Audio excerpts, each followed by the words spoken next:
नमस्कार दोस्तों। आज हम आपको सुनाने वाले हैं कहानी एक खूबसूरत कम सीन हॉट एंड बोल्ड एक्ट्रेस की, जिसकी आंखों में वह जादू था जिसे देखकर राइटर ने लिखा था, सागर जैसी आंखों वाली ये तो बता तेरा नाम है क्या। जिनकी खूबसूरती को देखते ही राजेश खन्ना ने कहा था, क्या माल है यार। इस कमसिन अदाकारा ने जब 16 साल की उम्र में बॉलीवुड में कदम रखा तो हर कोई इनका दीवाना हो गया। इनकी एक्टिंग स्किल्स भी जबरदस्त थी। पहली फिल्म के रिलीज से पहले ही अपने से 2 गुना बड़े उम्र के हीरो के साथ हम बिस्तर हो गई और पेट फूल गया। इस वजह से करनी पड़ी शादी और 2 सालों के लिए फिल्मों को कहना पड़ा बाय बाय। आज हम सुनाने वाले हैं आपको डिम्पल एक कबाड़ कथा।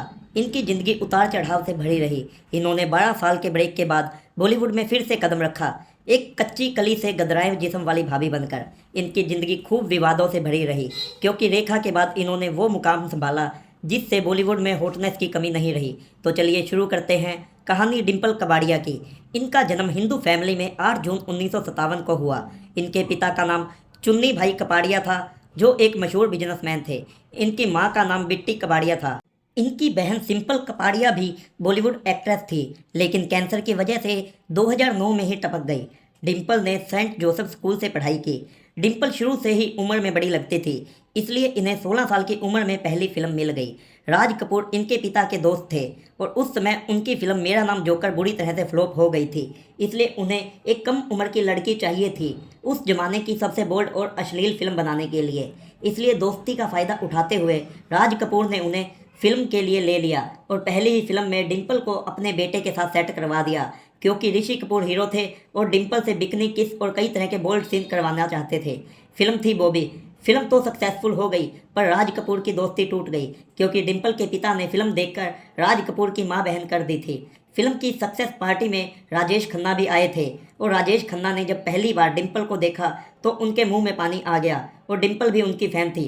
राजेश ने मौके का फ़ायदा उठाया और अपनी गर्लफ्रेंड अंजू महेंद्रू को छोड़कर डिम्पल को गर्लफ्रेंड बना लिया। पहली मुलाकात में वह उन्हें समुद्र किनारे ले गए और वहीं पर डिम्पल के पैर को भारी कर दिया, मतलब कि डिम्पल के डिम्पल को भर दिया था। और डिम्पल को राजेश खन्ना से शादी करनी पड़ गई थी, क्योंकि उस समय डिम्पल 16 और राजेश 32 साल के थे। इस शादी से डिम्पल की मां बहुत नाराज हो गई थी। 27 मार्च 1973 को इनकी शादी हो गई थी। शादी के बाद राजेश ने इन्हें फिल्में नहीं करने दी, क्योंकि डर था कहीं और कांड ना हो जाए। 17 साल की उम्र में ट्विंकल खन्ना और 20 साल की उम्र में रिंकी खन्ना पैदा हो गई। वैसे तो ये दोनों अपराध थे, पर पैसा बोलता है। कुछ सालों बाद इनके बीच अनबन शुरू हो गई। रिपोर्ट्स की माने तो पहली वजह थी डिम्पल फिल्मों में काम करना चाहती थी, पर राजेश नहीं करने देना चाहते थे, और वहीं से राजेश का स्टारडम भी कम हो रहा था। तो टेंशन में वो बेवड़ों की तरह दारू पीकर डिम्पल के साथ सांप सीढ़ी खेलते थे और रोज अपने सांप से डिम्पल की गोटियां काट देते थे।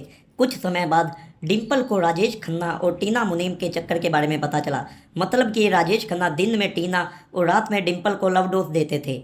डिम्पल गुस्से में राजेश खन्ना को छोड़कर अपने पिता के घर चली गई। राजेश डिम्पल को तलाक देना चाहते थे ताकि वो टीना मुनीम के साथ शादी कर सकें, पर डिम्पल ने अपनी दोनों बेटियों के लिए राजेश को तलाक नहीं दिया, और जब राजेश डिम्पल को तलाक नहीं दे पाए तो टीना भी राजेश को छोड़कर विदेश चली गई। और इधर डिम्पल तो पहले ही 9-2-11 हो गई थी। अब राजेश ना घर के रहे ना घाट के।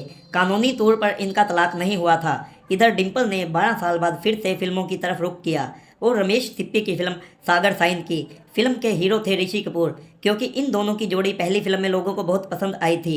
यही सोचकर रमेश सिप्पी ने इन दोनों की जोड़ी को फिर से सागर फिल्म में लॉन्च किया। इस फिल्म में फिर से डिम्पल ने बहुत ही बोल्ड सीन किए। 12 साल बाद भी डिम्पल बहुत हॉट और कम सीन लग रही थी और टिकट खिड़की पर ठरकी अंकलों की लाइनें लग गई। पैसों की ज़रूरत को पूरा करने के लिए कुछ गलत फिल्में भी डिम्पल ने साइन कर ली थी। मार्ग फिल्म की शूटिंग के दौरान विनोद खन्ना के साथ इनको एक किस सीन फिल्माना था, लेकिन विनोद ने इन्हें ऐसे किस किया जैसे अपनी पत्नी को कर रहे हों, और सीन को कट होने के बाद भी विनोद ने डिम्पल को नहीं छोड़ा और इनके लिप्स को भी काट लिया था। इसके बाद डिम्पल काफ़ी डर गई थी और कमरे में जाकर बहुत रोई। फिर महेश भट्ट ने विनोद को डिम्पल से माफ़ी भी मंगवाई। 1990 में डिम्पल की फिल्म आई। फिल्म का नाम था लेकिन, जिसको लता मंगेशकर जी ने डायरेक्ट किया था। इस फिल्म के कामयाब होने के बाद हर कोई इनकी एक्टिंग का दीवाना हो गया। इसके बाद डिम्पल ने कई फिल्में की, जैसे कि रुदाली, अजूबा, राम लखन, अर्जुन, आग का गोला, गुनाह, मंजिल मंजिल, एतबार, और ये इन फिल्मों की कामयाबी से सुपरहिट अभिनेत्री बन गई। ये उस समय दूसरी सबसे महंगी एक्ट्रेस थी। पहली थी श्रीदेवी। मंजिल मंजिल की शूटिंग के दौरान डिम्पल की दोस्ती सनी देओल के साथ चल पड़ी और इनका प्राइवेट फोटोज किसी ने सनी देओल की पत्नी पूजा देओल को भेज दिए। गुस्से में पूजा ने इनका घर छोड़कर जाने का फैसला किया तो धर्मेंद्र के समझाने पर पूजा देओल वहीं रुक गई और सनी ने डिम्पल से दूरी बना ली। कहा तो ये भी जाता है कि ट्विंकल खन्ना सनी देओल को पापा कहती थी। समय बीतने के साथ इनकी दोनों बेटियों ने भी सिनेमा इंडस्ट्री में कदम रखा। ट्विंकल ने अपने करियर में खूब नाम कमाया, लेकिन दूसरी बेटी रिंकी एक फ्लॉप अभिनेत्री साबित हुई। 17 जनवरी 2001 को ट्विंकल ने अक्षय कुमार के साथ शादी कर ली और दूसरी बेटी ने समीर सारन के साथ शादी करके अमेरिका में बसने का फैसला किया। बेटियां सेटल हो गई। इसके बाद साल 2012 में कैंसर के कारण राजेश खन्ना का देहांत हो गया। वहां पर सनी देओल और डिम्पल भी नजर आए और राजेश खन्ना के देहांत के बाद डिम्पल का अफेयर फिर से सनी देओल के साथ शुरू हो गया। साल 2020 में सनी और डिम्पल लंदन में हाथों में हाथ डालकर घूमते हुए और सिगरेट पीते देखे गए। डिम्पल का फिल्मी करियर आज भी चालू है। हाल ही में इनकी कई फिल्में रिलीज हुई हैं, जिनमें से तू झूठी मैं मक्कार और तेरी बातों में ऐसा उलझा जिया जैसी फिल्में थी। डिम्पल को फिल्म बॉबी और सागर फिल्मों के लिए सर्वश्रेष्ठ अभिनेत्री का फिल्म फेयर अवार्ड भी मिला था।